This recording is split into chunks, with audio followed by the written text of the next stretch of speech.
Alright, so I wanted to share with you guys some really good iPhone 7 Plus, or in many cases the 7 tips and tricks to save you some battery life. Okay, number one, you want to click here on Auto Lock. Factory default setting is 1 minute. Set it to 30 seconds. The second thing you want to do is this little raise to wake over here. You want to turn that off. That is going to save you a lot of hassle with your battery. Raise to wake, every time you use it, every time you pick up your phone, anytime you touch your phone, the screen's going to come on. It's going to save you a ton of battery by turning that off.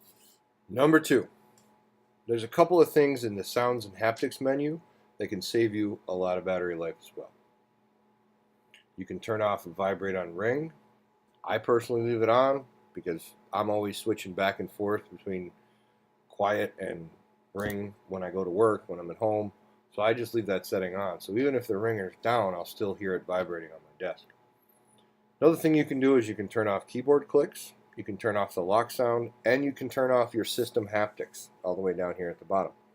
Now, what that is when you touch things, you get that vibrational feedback. It's kind of handy for this button because it's not actually a button at the bottom of the phone. It's just a sensor. So it gives you that kind of a clicky feeling. I leave it on. If you really want to go extreme on your battery, turn that off too. Alright, the third tip that I have for you guys, and this one you got to be pretty micromanaging with it. In your notifications menu, which is under settings, and then notifications, you have all your apps listed. Okay? You're going to need to go into each app and make sure that notifications are off. For things that you use a lot, absolutely leave them on. Like my BattleNet Authenticator, I don't use it that much and it's only on demand, so I'm going to shut it off. My calendar I use a lot. Clash of Clans, I don't want notifications from that. Evernote, Facebook, FaceTime, I don't really need lock screen notifications for a missed FaceTime call. Just a notification center is plenty. Games Center, I really don't want notifications from games. Hearthstone, if you don't use HomeKit, just turn the notifications off because you're not gonna use that. Mail, you probably want to keep that on. Messages, you absolutely want to keep that on so you know when you're getting your messages. In your maps setting, you want to leave that on because if you get a phone call while you're driving and you've got your navigation running, it'll still give you banner notifications for turns, which will be important. You don't want to have that off. Your phone, obviously, you want to have that on. Photos, I'm not really concerned with notifications on that. Reminders I want to have. And just go through your list. Figure out what's important to you. Okay? Now, the government alerts, I leave those on because if there's an emergency in the area, I want to know about it. The next tip I have, I actually got from Macworld. And it says that one of the Apple Store geniuses told them that when you have apps loaded in the background, like I have a bunch sitting here, okay, you want to leave them there because when you go and close them, it takes them out of memory. And obviously we all know how to close apps. You double click the home button, you swipe up. It gets rid of all your apps. Now, according to the Apple Genius, when you take those out of memory, you have to reload them. And that makes sense because you're using processing power of the phone, which is probably your biggest battery, is your energy processor and your memory, to reload them into the processes that are running. So if there's stuff that you use often, like you're always on Facebook, just leave it in the background.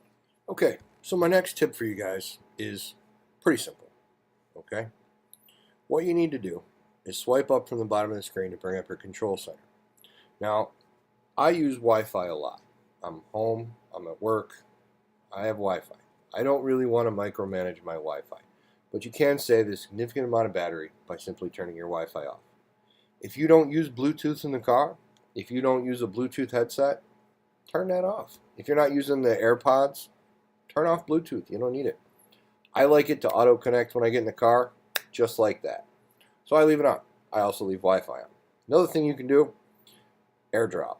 Turn that off until you need it.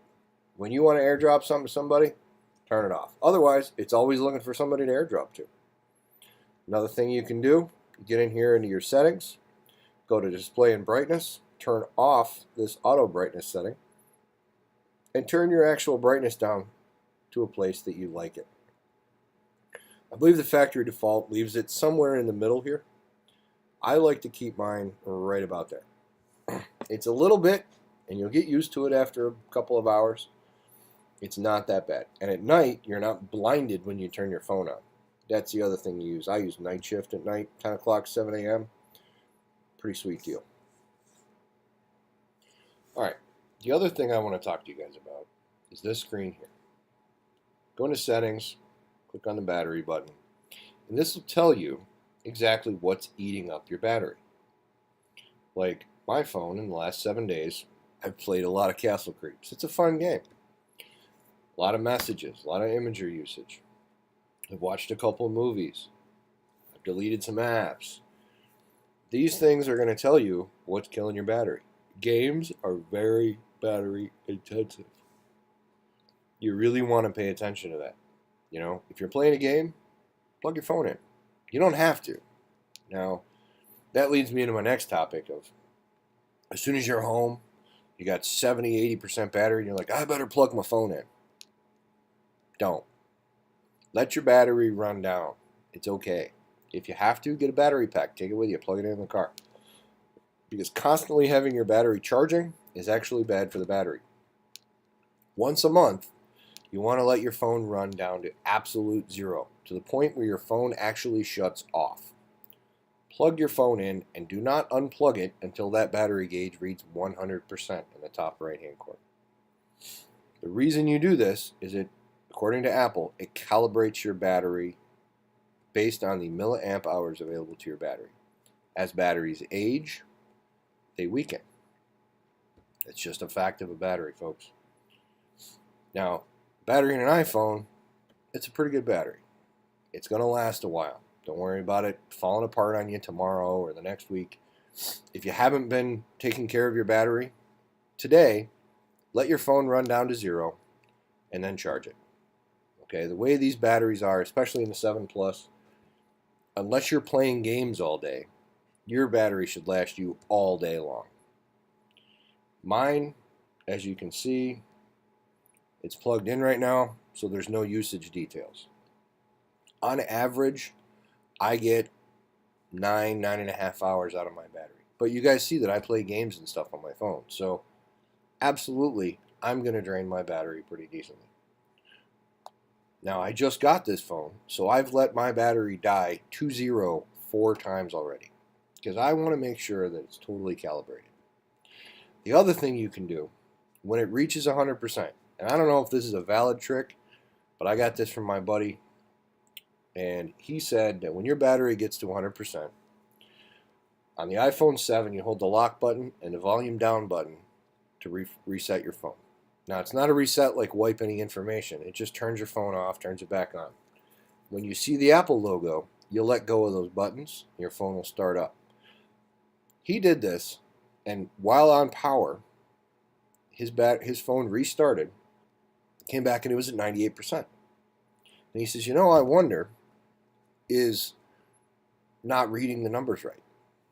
So he did it twice more, stayed at 98%. He says, okay, I'm going to let it charge to 100 and then I'm going to pull it off. Ever since he's done that, his battery's been very, very accurate. So give it a try, guys. I don't know if it's going to work for you. Worked for me, though. Definitely on my iPhone 6. I've had that phone for a little over 2 years now, and it's been pro for me the whole time.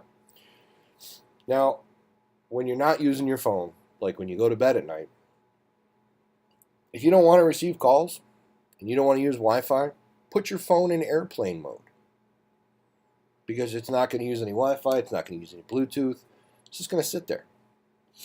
So it's kind of a nice way to do not disturb on your phone. Another thing you can do is plug your phone in only at night. If your phone's lasting you all day, plug it in at night. If you guys have any questions, comments, post them below. Please like and subscribe. Share the video if you liked it. And if there's any questions you guys have about iPhones, I will do my best to answer them for you. I'm here to help.